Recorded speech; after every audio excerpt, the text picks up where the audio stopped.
a shower right now, and we have a load of berries that we're scheduled to pick up, and we're going to shoot it across to New Jersey by Friday morning. So that's what we're getting prepared for. But I figured I'd come to you guys and give you an update on, just let you guys know that the last video that I did was of a tour of our office, and right after that video Jason was taken off, and then I don't know, somehow I got back on the truck right after that, and our 2019 year-end closing was a hot mess. I mean, you guys know we got our turbo fixed, and that was, our turbo had went out on us, so that was like right at the end of the year. $4,200, got that fixed, boom. Then you guys also know that we got this windshield replaced because of that Swift situation, and later something else hit the other windshield and we got that one replaced. Let me tell you guys, whoever, the place that installed our windshield on our driver's side, they did not seal the window correctly. So when it rains, we have to, the water comes down and it goes down into the electrical system. Not only that, when we got work done on our turbo, and we had several other things done to this truck, from radiators, condensers, the whole AC system, and then the turbo. But whatever they did when they fixed all that, there is a fuse box that sits right on the driver's side up under the engine. It's a fuse box, that electrical box, I forgot what it's called, but it's like, it's shaped like an L, and it has a bunch of fuses in it. And when I tell you, the rainwater, somebody, whoever did the work, the dealership that was doing the work on our turbo, they completely, there's a cover that goes over that fuse box, and I guess they never put it back on. So as it was raining, the rainwater was going down up under the engine, and it completely fried that fuse box. Like, we were smelling a little burnt smells, and we thought it was because of our windshield. It could have been because water was coming from both sides, and we still got to get this windshield sealed in. Or somebody told me about some glue or some adhesive. If you know any kind of adhesive that I can use to seal this window back up, make sure you comment down in the description box, in the comment section, because somebody did tell me about some glue and I completely forgot the name, and we really haven't had time to stop back by a window place and get them to reseal this window. But the fuse box right there fried completely. Not only that, it triggered our complete dash went out, and it's the box that controls your dash lights, everything. It just completely went out, and we had to get our truck towed. Now the crazy thing about it is, we had already got the truck towed because we were broke down in a fuel island. And shout out to the subscriber that I ran into. We always run into subscribers at the wrong time. Like, they appear out of nowhere. We was broke down, and then this guy comes out of nowhere. He's like, "Hey Sunshine, how are you? How are you doing?" And at the time, that was right when the tow truck guy was pulling up. So I'm like, not good at the moment. But so we got towed to the dealership because our truck, we were at a Love's, of course, and it was a weekend and nobody could come out to us. And when we got to the dealership, we were just getting ready to book our hotel stay. No, we booked our hotel stay, and we were getting ready to Uber to the hotel. And I told Jason, I'm like, look, they checked every single thing. And I know you guys are gonna be like, what? Y'all should have did this or whatever. But I noticed that the Love's guy, they checked every single thing besides tapping on the solenoid to the starter. So I'm like, Jason, we might as well just try it, because they did it. And I asked the guy, and he was like, there is no way your truck, that it's the solenoid, you just got the starter starter put on there a year ago. And so he tapped it, and the truck cranked right up. So we canceled everything and drove straight home. And then Jason went out on a load.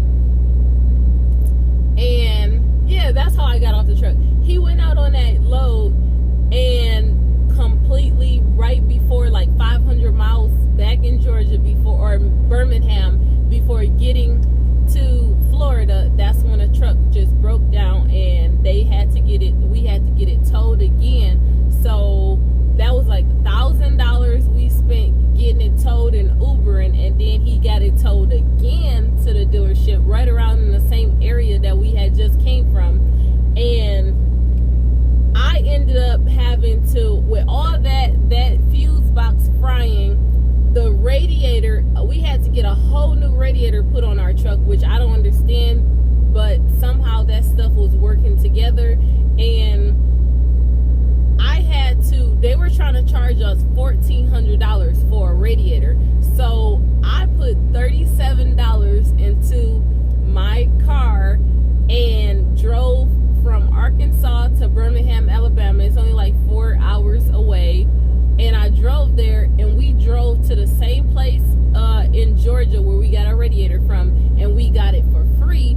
They warrantied it out and got another radiator to save us some money. And it was just crazy. They were trying to charge us like $7,400. They said we also needed an AC charge, which we do, but they said it was damaged, need to be replaced. And they were going to charge us like $1,000 for the part and plus labor. So I'm like, no, at this point we already in $7,400 mark. It's getting up to, y'all climbing to the $10,000 mark on these parts and repairs. And so I'm like, just take a look at the AC charge, because they just said damage need to be repaired.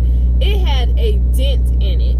So I was like, we should get what is the PSI leakage? Like, how fast is it leaking?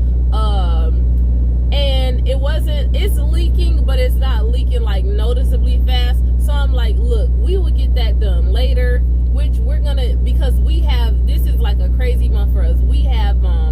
This is our last month. Our insurance is about to renew, so we're preparing for that.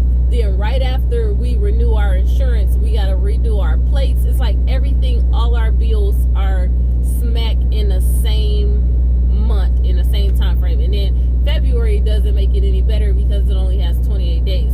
So for some reason, entering into the new year, that's when I feel like everything just smashed down on us, from repairs to breakdowns. It's crazy. We spent, I think it was like $6,400 out of that. It would have been more than that if I wouldn't have drove to Birmingham. But out of spending that money, it was ridiculous. The parts was only like $2,000 and something, $2,200 and something dollars, and labor to put that computer system on this freaking truck and install that radiator. They was taking off the hoods, doing all this stuff. They charged us over $4,000 in labor. Like, can you guys believe that?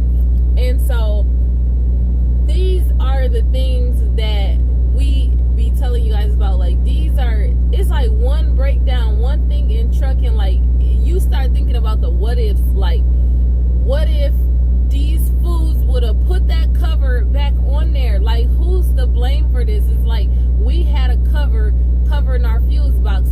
We turned our truck into the dealership to get fixed for a turbo, and I guess they were replacing fuses, and the mechanic completely never put the fuse box on there. And we are not mechanically, when we do our pre-trips inspections, we weren't taught to go, or we get our truck back, you don't think to go open your hood up and look for a fuse box cover. When you look at it, you can't even tell. I didn't even know it was a fuse box sitting right there, that part of the engine. But who would think to go? So that's one of the things I want to warn you guys. If you ever take your truck to a dealership or a mechanic and they're dealing with some serious taking stuff off, like turbos and stuff, you check and make sure that fuse box cover, if not even that it's removed,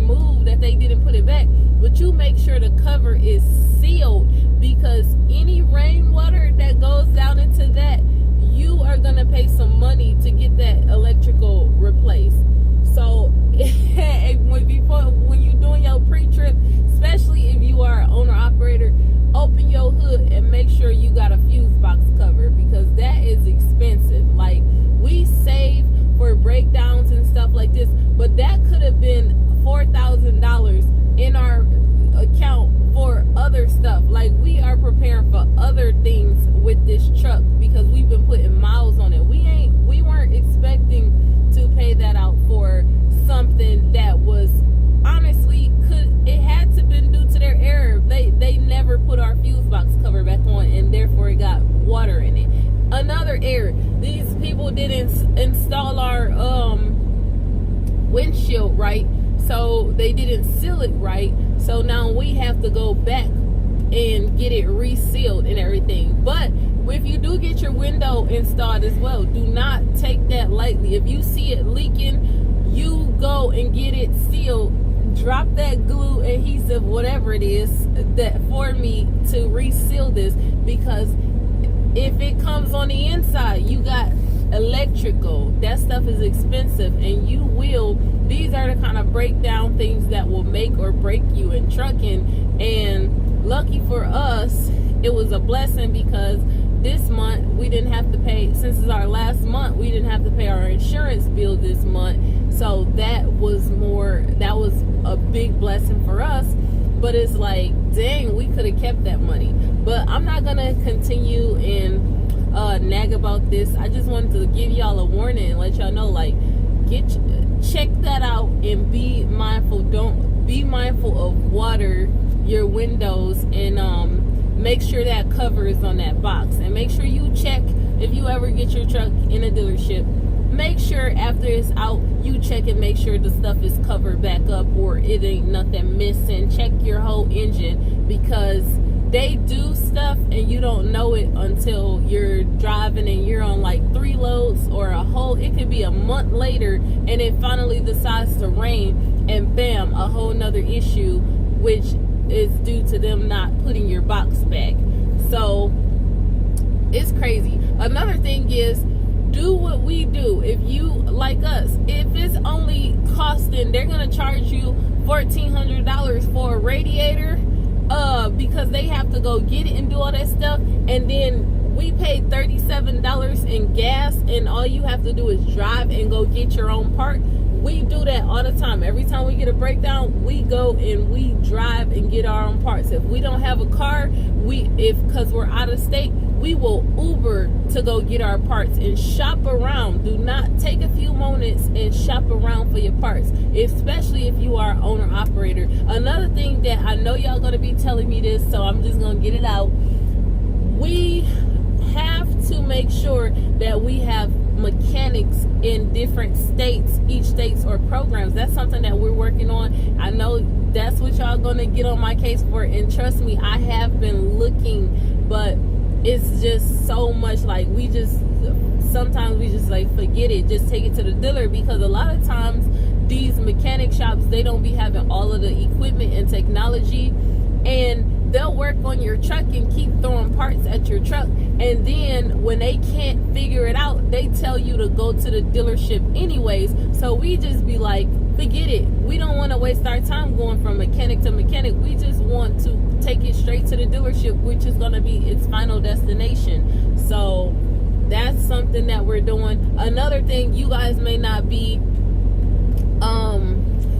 I guess mechanical savvy or whatever, but that's something that some people are not hands-on. They rather pay people to do stuff. Certain jobs I would rather pay to get done. Like, I'm not about to, y'all know I don't mess with electrical, so that was out of the question or whatever. Or if it's too big, like a radiator or whatever, I'm not about to crank that off or whatever. But I am more of a hands-on person, so I want to learn how to change my own shocks, especially since I have the old school truck that we're fixing up. We're about to try and change our own starter, our own shocks, our batteries. That's easy to replace. But if you don't mind being hands-on, that's another way for you to save money. But if you're not a hands-on person and you know that, then you better manage your money right, because when these things happen, you're gonna have to pay for it. One of the things that I can say is, by being an owner operator, a lot of times the dealership will move your truck ahead of the other trucks, because they know cash is king, and you're not. First of all, our truck is no longer under warranty, so we prepare for pay cash for different things. So another thing, you want to get a fuel maintenance cards where you don't, sometimes it'll give you a delay. It may give you like 30 to 50 days or so to pay your to pay your bills if you have a breakdown. That way you don't have to take cash directly out of your account. You can give yourself kind of like a delay, and it kind of helps or whatever. But sometimes we just say forget it, we gonna end up having to pay that bill back or whatever anyway, so we just give them the cash. But that's all I wanted to share with you guys. That's how the closing of our year is, and now we're just trying to get back launched out. Well, we are back launched out. We're gonna pick up these berries, race them to New Jersey, and try to see if we can get a decent load coming out of there to close our week off. If you guys have any suggestions on some videos that we should do, something that you want us to talk about, drop it in the comment section below, and we'll look it over and consider doing it. But that's all, folks. Hope you guys doing great out there. Peace, love, and